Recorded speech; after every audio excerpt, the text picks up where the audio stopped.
Howdy folks, Chris Stevens here. They also call me Gator Chris. Why do they call me Gator Chris? Because I love to catch alligators. I've been catching alligators for over 20 years with my hands and a rope and assistance, about 100 to 110 pounds or by myself.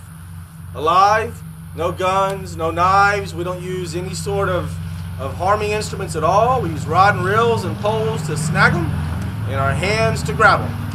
All the way up to 12 and a half, 13 feet, 800 pounds, and we try to educate with the ones that we can.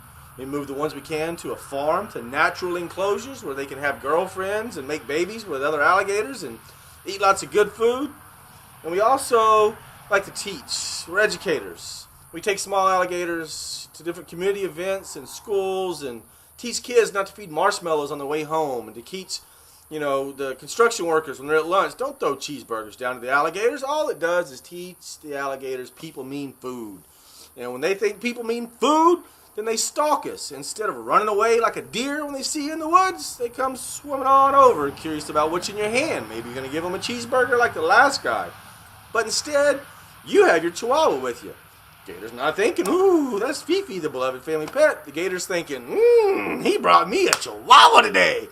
And so goes the story. People really have nothing to fear from alligators unless you're in the water swimming with them. Their food sources swim on the water, and that's where they're in the water eating.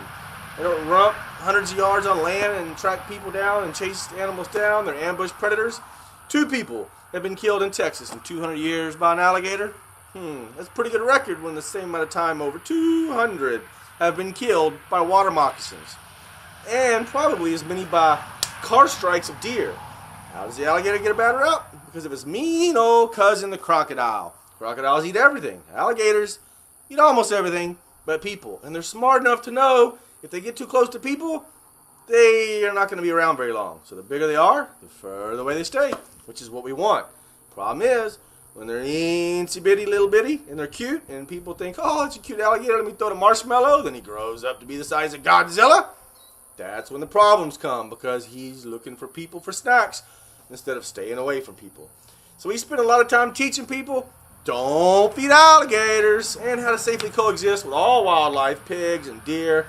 And we help neighborhoods proactively manage populations of wildlife along urban areas. So, it's best for people not to feed any wildlife. It's best for us to respect the creatures that God gave us and not feed them people food, because they're not made to eat people food.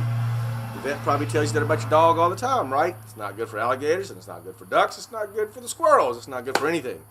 So folks, if you love animals, you won't feed them. Not wild animals, you'll feed your own. If you own a zoo, you can feed an alligator. If you don't own a zoo, well, then you shouldn't feed alligators. Alright folks, that's about all I got for you. I hope you found some of these questions interesting, and tune in soon. Gator Chris, over and out. Roar!